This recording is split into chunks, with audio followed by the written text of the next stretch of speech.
Oh, nanti mak nanti som jengo market tu ubre jengo. Sigi se ine khanu dadi stop loss han taru ba male ba ma se.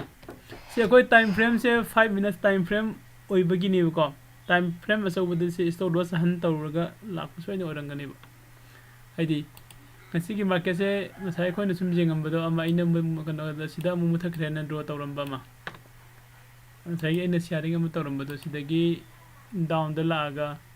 the muka khatpa mukumu baidi bearish continuation gi hogi descending triangle am form tawi haibdo adugi form taw ko do jinga ga disi sini blak tu si ko sidama stop loss han taw rugi mong ne stop loss han taw ruga si nga sai gi support level se thuga gi bda makharam da market se view se down da moi dini ko de atopa mana sida koina sigi line am singa thamise hoi resistance ma sida gi amuk sida touch tawramaga pullback gano taw gum mathalo do ha kha gadi adu dim ablom na jeng tine ba bhi ko adu ga hojiki koi hedging gi wari sarami ba mayam do aina first ko gi isanu pa ina hairagi koi kano se lamjing ba lamjing ba lamjan ba lamjan ba dai nai je kai no di hedge kano se option da naked option tok pai ba to se tok pi de si hedging oina pai min de si ko aseng bai ne lamjan ba si se nang sum tha jo bu ko nang no je week amada I just practice to bagi oina live ta direct practice to bagi oina ko week amada lupa lising ama lising ani sometimes 800 to book to 900 to book to jai kai gum tam da lising ani hena book to pasu jai adaina sum sakhi basina continue sida consistent oina sum sakhi base sina hayeng kona week khar gi matung da di nangom da confidence am la kanai after 3 months da di natraga 2 months da di nangom da khalak jai be da sidi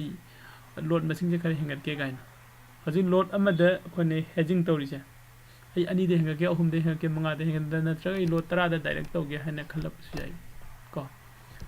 lot tara da direct to ko matam da ding sai na ai lot ama da head to matam da da ai professor lising de khadang helan ge na ngai ram do lot tara da khoi na tre to ko matam da di ai gi profit to lot ama gi lising ama gi sang do jawdra su ko lot ama da chatret chanipan yo ko matam da ai gi pull up total 700 into 10 la adi kya ta ne 7000 ni na cha 7000 mu ki profit se ai week amada ai gi mit ura ga di sidi yare he lok tho ga ne lok tho ko yar kan ni to adai nim to ga nang week tara kano da gi sahi after 1 years natra 2 years se nang gi 10 lots the hedging to ram da gi 20 de la ga di ko ai di weekly income do a yo gi ni ko aduna si matang si daina mayam da ma haining ni su karino hairagadi ko kanagumba yam seng na ai hedging tawjage oja hina changa ko mi do hedging tawmina se ko punne hedging tawmina se sango matam da entry law matam da khoi punne lawmina se karma matam da friday da ko friday da punne lawmina se aduga nuti khoi sida sum pullaga sum leibani na ko adi profit book tawram dai da kanagumba amitra jaw de he natraga madan jaw de kada de leigre phone am da tawsilu profit book tok thok si haibado adu su dum hainara ga khoi punna dum profit book tok thok loss to aisu punna dum tawmina tare ko si madang si da khoi gi inau kano su kariba madan no mal experience se dum leira bane leira di mamang da 1700 book profit la akan da profit book ta hogdaraga adu week to the loss wagi ba yawgi sumi ko matan mane sa ko amitra has ma profit ko ura di dum ko si bede sai ba me sa oi Agas ki mayam phajabam lei bane khoi chop da nga so nga tang na te macha thura su aso ba thura su dum loksin bodo daina profit la di loksin lo hai bodo se khoi sigi hedging ni sida pan ba jai adai de sigi hedging is am nungai ba mudi kaino hai gadi aina professional oina I government job tore khalasi natraga na private job तौरे खलसी नत्रगा ऐसे student ने खलो even ऐसे लौ सिंग चलगा farm सेनरगा लेबा मी नि खलो सब माने बसिददी नंग फ्राइडे द ट्रेड लौरम दुबने विदिन 7 days to नंगी ट्रेड तो एग्जिट तौगदोमने अदुना साइगी आइना कंप्यूटर ममांगना सुम फम्मगा नुथिन नुमि सुपमा सुम हदि तौगदबनी हाइबसु लेइतेबा अदैदि अतोप पॉइंट याम फजबा हमसो इ हजिक फंगेबको न्यू कमर सिंगी को न्यू कमर हदि न्यू ट्रेडर सिंगी कनागिना मिदम थंबिको न्यू ट्रेडर सिंगी दमुक ला कांदा अखोइना नसागी ओजाइदि इनौ नौना तमजगे ने लाकपनी हाइबदो ओके कैसु काइदेबा मंगोमदा फन लेरगदिको आइना जिक तौक्तुसे तंबा हौरकपा मतमदो अदुदगी मा नंग फन लेरगदि हेड तौबा हौसे ने मंगोमदा लेइबा जोन खक्तागा हेड तौबा हौहनबगी कनोसि लेइबा ngomda हेड तौ तौमिनरग मा सदुम तममगा सखिबा याइबा अखोइना हयंग आ हाइबा ngaibदि सही म्याम संगदौरिबको होइतै हौना खोइ तमना साइड खोइगी पॉकेट पॉकेट मनी ओइनबा हप्ता अमगी लुपा चट्रेल अमा लिसिंग अनि सुम ताला सुम चखरगदि को मीदुदसु तमिबा अंगांगदसु हेने हाइनिंगबै कनोमसु लाकनी को दैदि मगी पेरेंट्स नसु वरी साबदे मामा पापा ngasiदि प्रॉफिट बुक तवै लुपा लिसिंग अमदा प्रॉफिट बुक तवै अनि दे तवै को लिसिंग अमानि हि यामग्रबा पैसा ने अखोइना सिदा स्टॉक मार्केट दा चांग कांदा यामना उबै वरी ने नुंथिन नुमित चपमा चेक सुबदा नत्रगा को जॉब सुबदा लुपा सामि यंखे चंगा मुक्तने बोजि मणिपुर की खोइ खुसुमन पिनरिसे अदो होना मिनसे होना मिनसे आइगी कनोददि को आई मरक अमदि यम कन सिलुरे इलेक्शन की अदुगी अदागी असिगी तौरगा को हजिक्ति नुंदा नुमिदांग दे ngahang chali ko dum mayam pung 8-9 baw sa I adum chale nutigi any jumamda ai itom na chale bot khom su mayam khara manadi ai mi mayam pura chate be itom nang kwa mana ne adai di kari be 120 kokta da original kokta jada ge me leidana adum hapsil laga adai di jubi khai ba karne adam se नोमगे जुम अनि हुमजंग रग दम हले हलागा सिसिदा मु आइगी तबम थको मु तवै अदो boat जु मतम सि न वालिबनि न हजिते सोम दसु आइदि फोकस हेन तवरे को दिन मयम ट्रेड तौनिंग बसिंग अदम संग बिरो ट्रेड तौमिनसि को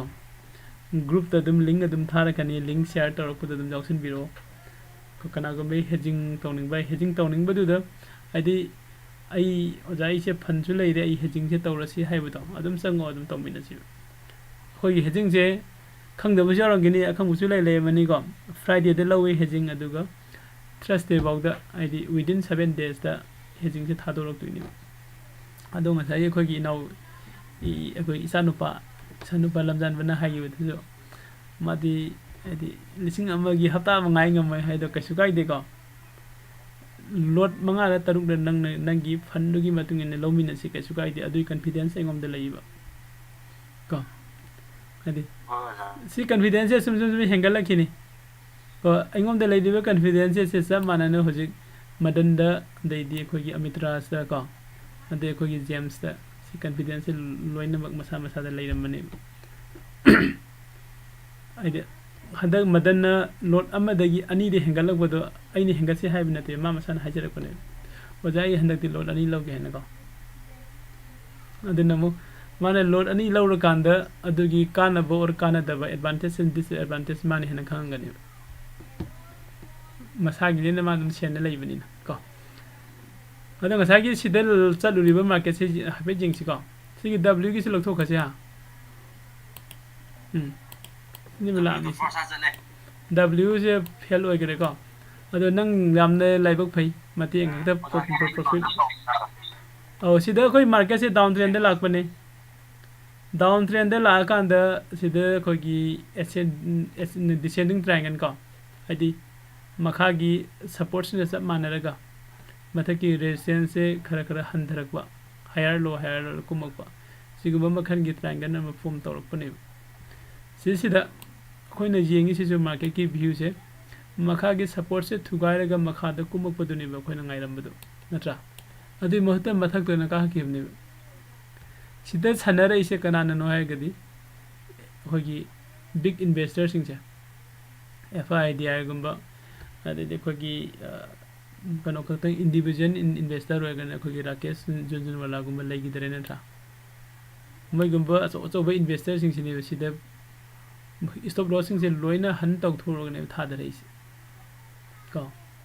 ꯏꯁꯇꯣꯞ ꯂꯣꯁ ꯍꯟ ꯇꯧꯔ ꯊꯥꯗꯔꯛꯏꯅꯤ ꯑꯗꯨꯁꯨ ꯁꯤꯗ ꯑꯩꯈꯣꯏ ꯑꯦꯟꯇ꯭री ꯂꯧꯕ ꯌꯥꯗꯔꯤ ꯑꯩꯈꯣꯏꯒꯤꯗꯤ ꯆꯞ ꯆꯥꯕ ꯀꯟꯐꯥꯔꯃꯦꯁꯟ ꯂꯧꯁꯦ ꯁꯤꯒꯤ ꯀꯩꯅꯣꯁꯦ ꯃꯈꯥꯒꯤ ꯁꯞꯄꯣꯔꯠ ꯖꯣꯟꯁꯦ ꯁꯤꯗꯒꯤ ꯕ꯭ꯔꯦꯛ ꯑꯥꯎꯠ ꯄꯤꯔꯒ ꯃꯈꯥꯗ ꯀꯨꯝꯊꯔꯛꯄ ꯃꯇꯝꯗ ꯑꯩꯈꯣꯏꯒꯤ ꯑꯦꯟꯇ꯭री ꯂꯧꯕ ꯄꯣꯏꯟꯠꯗꯨ ꯆꯞ ꯆꯥꯅ ꯑꯩꯈꯣꯏꯒꯤ ꯀꯟꯐꯥꯔꯃꯦꯁꯟꯁꯦ 100% ꯀꯟꯐꯥꯔꯝꯁꯦ ꯂꯧꯔꯀꯥꯟꯗ ꯑꯦꯟꯇ꯭री ꯂꯧꯕꯤꯕ ꯀꯣ ꯑꯗꯨꯅ ꯑꯣꯏꯅ ꯍꯦꯟꯅ ꯕꯦꯁ ꯑꯣꯏꯅ ꯈꯜꯂꯤ ꯀꯣ ꯑꯗꯣ ꯑꯇꯣꯞꯄ ꯑꯃꯅ 2000 ꯑꯥꯒꯁ ꯁꯦꯞꯇꯦꯝꯕꯔ ꯑꯗꯨꯋꯥꯏꯗꯩꯅꯦ ꯑꯩꯅ ꯁꯣꯏꯅ ꯀꯩꯅꯣꯗ ꯃꯌꯥꯝꯗ ꯉꯁꯥꯏꯒꯤ ꯑꯣꯟꯂꯥꯏꯟꯗ ꯀꯩꯅꯣ ꯇꯧꯔꯛꯄ ꯑꯩꯈꯣꯏꯒꯤ ꯀ꯭ꯂꯥꯁ ꯄꯤꯕ ꯍꯧꯔꯛꯄꯁꯦ ꯀꯣ ꯑꯗꯩꯗꯤ ꯍꯧꯖꯤꯛꯐꯥꯎꯗ 2000 ꯑꯥꯒꯁ ꯁꯦꯞꯇꯦꯝꯕꯔ ꯑꯗꯨꯋꯥꯏꯗꯩꯅꯦ 2000ꯒꯤ ꯑꯥꯒꯁ ꯑꯩ ꯅꯠꯇꯦ 2020 ꯆꯍꯤ 35 ꯅꯠꯇꯦ 2020 2000ꯗꯗꯤ ꯑꯩ ꯃꯦꯔꯤꯠꯇ ꯆꯪꯕꯗ ꯉꯥꯏꯔꯤꯀꯣ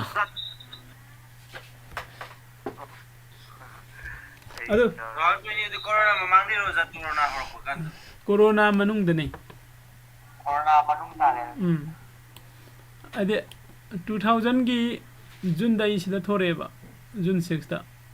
ꯑꯗꯨꯒꯤ ꯃꯇꯨꯡꯗ ꯁꯨꯝ ꯂꯩꯔꯀꯥꯟꯗ ꯀꯣꯟꯅ ꯑꯩꯁꯦ ꯁꯤꯒꯤ ꯑꯁꯨꯝ ꯃꯌꯥꯝ ꯑꯣꯟꯂꯥꯏꯟꯗ ꯀ꯭ꯂꯥꯁ ꯈꯔ ꯁꯨꯝ ꯄꯤꯒꯦ ꯍꯥꯏꯅ ꯄꯤꯕ ꯍꯧꯔꯛꯄ ꯑꯗꯨꯒꯤ ꯃꯇꯝꯗ ꯑꯩ ꯖꯨꯝꯗ ꯀ꯭ꯂꯥꯁ ꯇꯧꯔꯝꯃꯤꯀꯣ ꯖꯨꯝꯁꯤꯁꯨ ꯌꯥꯝ ꯅꯨꯡꯉꯥꯏꯇꯦ ꯃꯥꯒꯤ ꯀꯩꯅꯣꯁꯦ ꯅꯦꯠ ꯁ꯭ꯄꯤꯠꯁꯦ ꯌꯥꯝ ꯕꯦꯔꯥ ꯇꯥꯏ ꯍꯥꯏꯗꯤ ꯈꯔ ꯁꯣꯜꯂꯗꯤ ꯐꯔꯒꯗ ꯇꯥꯏꯑꯦꯕ ꯍꯥꯏꯗꯤ ꯒꯨꯒꯜ ꯃꯤꯠꯀ ꯃꯥꯟꯅꯗꯦꯕ ꯑꯗꯨꯃꯥꯏꯅ ꯁꯤꯗ ꯃꯊꯪ ꯈꯔ ꯇꯧꯔꯒ ꯁꯨꯃꯥꯏꯅ ꯂꯥꯛꯈꯤꯕꯅꯦ ꯀꯣ ꯑꯗꯨ ꯍꯥꯏꯗꯤ ꯑꯩꯒ ꯄꯨꯜꯂꯛꯏꯕ ꯃꯤꯁꯨ ꯌꯥꯝꯃꯦ ꯀꯣ ꯑꯦꯀꯥꯎꯟꯠ ꯑꯣꯄꯟ ꯇꯧꯔꯝꯕ ꯑꯗꯩꯗꯤ ꯇ꯭ꯔꯦꯗ ꯈꯔ ꯇꯧꯔꯝꯕ ꯇꯣꯛꯈꯤꯕꯁꯨ ꯃꯌꯥꯝ ꯑꯃꯁꯨ ꯂꯩꯀꯣ